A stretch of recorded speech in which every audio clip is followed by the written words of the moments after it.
Delhi liquor కేసులో arrest అయిన BRS MLC కవిత Delhi CM Kejriwal కు ఊరట దక్కలేదు. ఎమ్మెల్సీ కవిత కస్టడీ ముగియటంతో కోర్టులో హాజరుపరిచారు అధికారులు. దీంతో మే 14 వరకు జ్యుడిషియల్ కస్టడీని పొడిగించింది రౌస్ ఎవెన్యూ కోర్టు. మరోవైపు కోర్టు లాకప్ లో కవితను కుటుంబ సభ్యులు కలిసేందుకు అనుమతిచ్చింది జడ్జి. అయితే వారం రోజుల్లోగా కవితపై ఛార్జ్షీట్ దాఖలు చేయనున్నట్లు ఈడీ కోర్టుకు తెలిపింది. అటు కేజ్రీవాల్ జ్యుడిషియల్ కస్టడీని ఈ నెల 20 వరకు పొడిగించింది కోర్టు. కేసు దర్యాప్తు పురోగతిలో ఉన్నందున కస్టడీ పొడిగించాలని కోరింది ఈడీ. దీనికి తోడు మధ్యంతర బెయిల్పై సుప్రీంకోర్టుకు వెళ్లిన కేజ్రీవాల్ పిటిషన్పై విచారించిన అత్యున్నత న్యాయస్థానం ఈ నెల 9 వరకు వాయిదా వేసింది.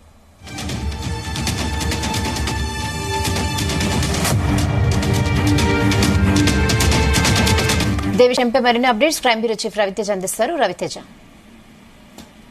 కవిత జ్యుడిషియల్ రిమాండ్ ముగియడంతో ఈ రోజు రౌస్ ఎవెన్యూ ప్రత్యేక కోర్టులో కవితను హాజరుపరచడం జరిగింది.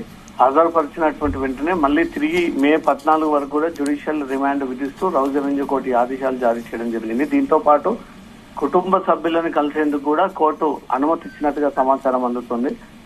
లాకప్ లో కవితను కలిసేందుకు అనుమతి ఇవ్వాలంటూ కూడా కవిత తరఫున న్యాయవాదులు ఆ పిటిషన్ కోర్టు దృష్టికి తీసుకొచ్చినటువంటి వెంటనే కవితకు కుటుంబ సభ్యులు కలవచ్చు అంటూ కూడా దానికి అనుమతి ఇచ్చినట్టుగా తెలుస్తుంది.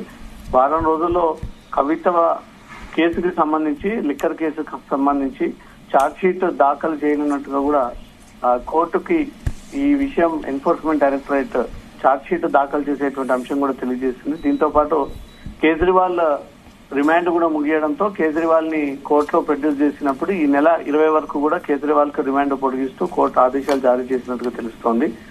కేసు దర్యాప్తు పురోగతిలో ఉన్నందున కస్టడీ పొడిగించాలంటూ కూడా ఇద్దరికి సంబంధించినటువంటి అంశంపై కూడా ఎన్ఫోర్స్మెంట్ డైరెక్టరేట్ న్యాయవాదులు వినిపించినటువంటి వాదనలు విన్నటువంటి కోర్టు ఇద్దరికి కూడా 14 రోజుల పాటు రిమాండ్ విధిస్తూ వీరిని కుటుంబ సభ్యులు కలిసేటువంటి పిటిషన్ కోర్టు దృష్టికి వచ్చినటువంటి వెంటనే వారికి అనుమతి ఇచ్చి దీనిపై అటు ఎన్ఫోర్స్మెంట్ డైరెక్టరేట్ కూడా త్వరలో ఛార్జ్షీట్ దాఖలు చేస్తాము, కొంత టైం కావాలన్న ఒక విషయాన్ని కూడా కోర్టు దృష్టికి తీసుకెళ్లడము. దీనిపైన అరవింద్ కేజ్రీవాల్ మధ్యంతర బెయిల్ పిటిషన్ మధ్యంతర బెయిల్ ఇవ్వాలంటూ కూడా సుప్రీంకోర్టులో వేసినటువంటి పిటిషన్ పై కూడా ఈ నెల 29న ఈ కేసు వాయిదా వేస్తూ 9న ఈ కేసుకు సంబంధించి విచారణ జరుపుతామంటూ కూడా ఆ ఇన్ఫర్మేషన్ కోర్టు కూడా తెలియజేయడం జరిగింది. అటు కవితకు ఇటు అరవింద్ కేజ్రీవాల్ కు రెండోసారి కూడా వీరికి ఎక్కడ రిలాక్సేషన్ ఊరట దొరకలేదు. మళ్లీ తిరిగి దర్యాప్తులో భాగంగానే ఇద్దరిని జ్యుడిషియల్ రిమాండ్ పంపించడం జరిగింది.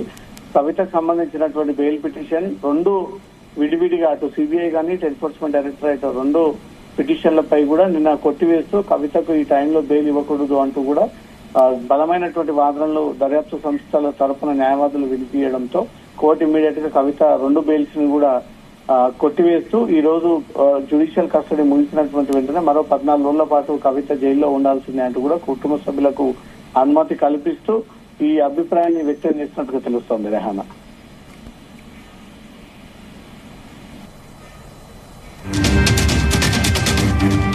Okay Raviteja, thanks for the updates.